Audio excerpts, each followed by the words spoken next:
नमस्कार विद्यार्थी मित्रांनो, एक एज्युकेशन महाराष्ट्र चॅनलमध्ये आपले स्वागत आहे. आज आपण इयत्ता 4थी विषय परिसर अभ्यास भाग 1 आणि 2 प्रश्नपत्रिका पाहणार आहोत. ही प्रश्नपत्रिका 20 गुणांसाठी आहे. वेळ 1 तास आहे. प्रश्न क्रमांक पहिला, पुढील प्रश्नांची उत्तरे लिहा. 5 गुणांसाठी हा प्रश्न आहे. त्यातील पहिला, स्थलांतर म्हणजे काय? दुसरा प्रश्न, सर्वात मोठा दिवस कोणता? महाराष्ट्रातील सर्वात लांब नदी कोणती? तुमच्या परिसरातील प्रमुख पिके कोणती? विद्यार्थ्यांनी त्यांच्या परिसरात येणारी प्रमुख पिके येथे लिहायची आहेत.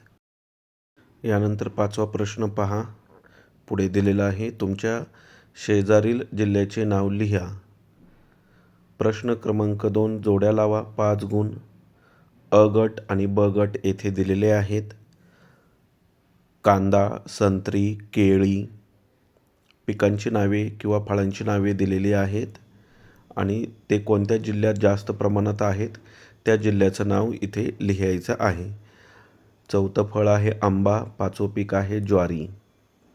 ब गट, नागपूर, नाशिक, जळगाव, सोलापूर, रत्नागिरी. उत्तरे पहा.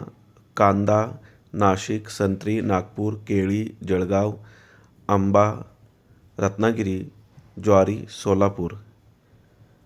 यानंतर पुढील प्रश्न पहा. प्रश्न क्रमांक 3, तुमची परिसरातील बोलीभाषा कोणती आहे? तुमचा प्रमुख सण कोणता आहे? 2 गुणांसाठी हा प्रश्न आहे. यानंतर प्रश्न क्रमांक 4, पुढील प्रश्नांची उत्तरे लिहा. 1. स्वराज्यासाठी बलिदान देणारे. 2. शाहिस्तेखानाचा भाचा. 3. पुरंदरचा किल्लेदार. 4. रायबाचे काका.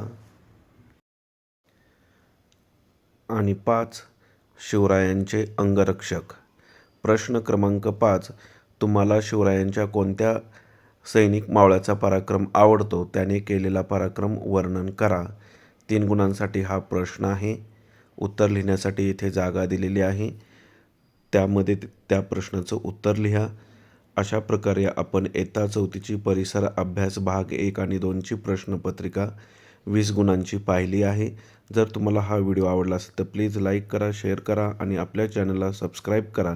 तसेच इतर विषयांच्या प्रश्नपत्रिका हव्या असतील तर आपल्या चॅनलच्या प्लेलिस्टमध्ये आकारिक चाचणी क्रमांक 2 किंवा द्वितीय घटक चाचणी 2025-26 या ऑप्शनमध्ये सर्व सराव प्रश्नपत्रिका उत्तरासहित दिलेल्या आहेत. त्यांचा अभ्यास नक्की करा.